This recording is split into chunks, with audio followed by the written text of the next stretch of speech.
대출 부실의 연쇄 충격이다. 이런 아수라장 처음 뭘까요? 항상 이런 말이 나오면 자영업자나 중소기업 소상공인들의 이야기가 많습니다. 맞습니다. 이번에는 또 중소기업의 이야기입니다.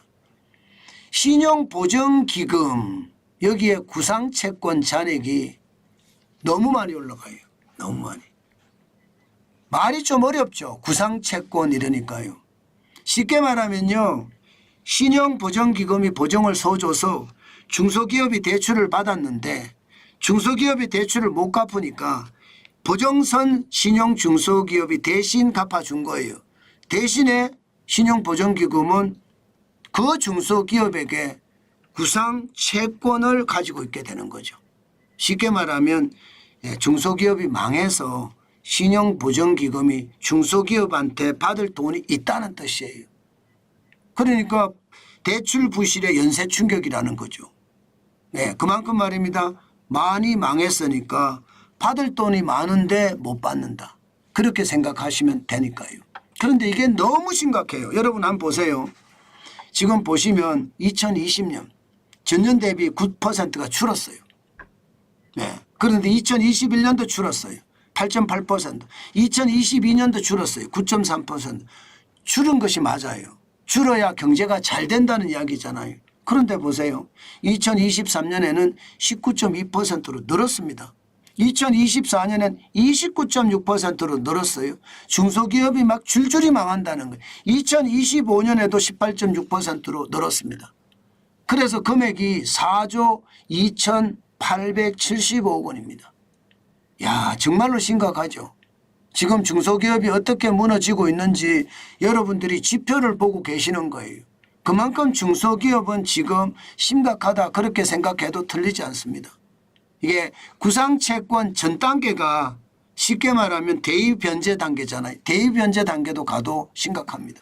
대입변제가 2025년 지금 2조 2,150억 원이 됩니다. 2조 2,150억. 대입변제에 대한 전체 보증 잔액에서 비율도 계속 늘어요. 망하는 기업이 많다는 이야기예요. 망하는 기업이. 2022년에 1.4%였잖아요.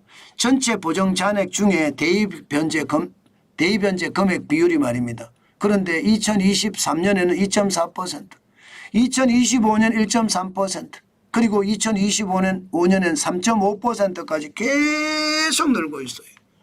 그러니 말입니다. 시장에 지금 중소기업은 버티지 못한다 이 말이 맞는 거예요. 제가 아수라장이라고 이야기한 것은요. 이게 끝이 아니라는 거죠. 앞으로 더 심화될 거예요. 왜 심화가 되느냐. 여러분 이거 한번 보세요.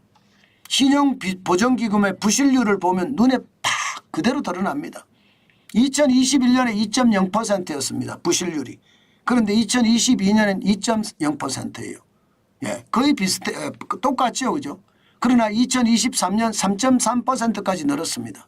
2024년에 3.6%까지 늘었고요. 작년에는 3.7%까지 늘었습니다. 계속 늘고 있죠. 올해는요. 올해도 당연히 지금 늘고 있습니다. 왜 느느냐? 현장 경제가 박살났거든요. 수출만 좋아요.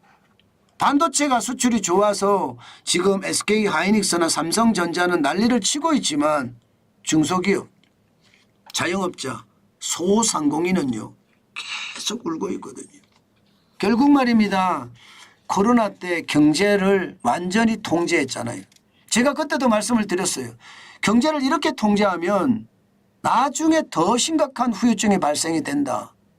제가 그렇게 말씀을 드렸습니다. 그랬더니 우리 구독자님들 중에 그런 글을 올리신 분이 있어요. 지금 그러면 개방을 해서 사람들이 다 코로나에 걸려서 죽으란 이야기냐. 이런 이야기 했거든 저한테 다. 그러면서 저를 엄청나게 비난한 사람들도 많습니다. 결과는 어떻게 됐어요? 지금 더 많이 죽어요. 그 당시에 경제는 열어둬야 돼요. 그러면서 거점별로 저는 방역해야 된다. 그때도 그렇게 생각을 했습니다. 아무래도 아니 이 호프집에서 코로나 환자가 발생했다. 그럼 그 호프집만 닫는 거예요. 그것도 한 며칠간 말입니다. 그러면서 방역 끝내고 다시 열고요. 그리고 거기에 대한 벌금도 문제가 생긴 것은 거기다 부담을 하면 되거든요. 그런데 우리는 그렇게 하지 않았습니다. 전국을 다 오늘 저녁 9시 이후는 장사하지 마세요. 다 닫아버렸죠. 그죠? 뭐 3명 이상, 4명 이상 모이지 마세요. 이렇게 통제까지 했단 말입니다. 그러니 나라가 엉망이 된 거죠. 제가 그때도 그런 말씀을 드렸어요. 그게 지금 현실이 된 거예요. 앞으로 더 심각해질 겁니다. 경제가 좋아지면 막을 수 있지만 이거 못 막습니다. 그만큼 말입니다. 지금 심각한 상황이 됐다. 그 말씀 여러분들에게 드립니다. 여러분, 대출 부실의 연쇄 충격. 지금 현장에서 장난이 아니에요. 신용보증기금의 구상채권을 보면요. 엄청나게 늘어나거든요. 구상채권이니까 돈을 받아야 되는 채권이라는 뜻이잖아요. 그러면 어딘가 대신 갚아줬다는 의미도 포함되어 있는 거죠. 중소기업이 신용보증기금의 보증을 받아서 은행에 대출을 받았습니다. 그런데 못 갚아. 그러니까 대신 신용보증기금이 갚아준 거예요. 그러면 보증채권은 신용보증기금에 생기겠죠. 그런데 이 중소기업은 그 구상권을 못 갚아요. 잘 되면 갚을 수 있는데 지금 뭐 중소기업이 거의 말입니다. 곡소리 나고 있는데 어떻게 갚습니까? 그만큼요. 코로나 때 통제 방역이 현재 청구서를 가하고 있다. 그 뜻이에요. 그만큼 앞으로도 이거보다 더한 그런 충격이 저는 올 거라고 봐요. 그래서 제가 아수라장이라는 표현을 쓴 겁니다. 그만큼 지금 그 당시 통제 방역이 지금에 와서 큰 문제가 된다. 그 말씀 틀리지 않습니다. 제가 여러분들에게 말씀을 드리지만 제가 말하는 건 정말 틀리지 않았습니다. 단 한 번도. 제가 예측한 게 거의 대부분 맞았잖아요. 앞으로도 정관진 TV를 보시면 아시겠지만 정관진 TV는 거짓말하지 않습니다. 그만큼 현재의 경제를 가지고 과거를 반추하고 그 내용을 가지고 미래를 예측하는 것. 정관진 TV가 가장 잘하는 일이잖아요. 그거 한번 앞으로도 계속 보시면 좋겠습니다.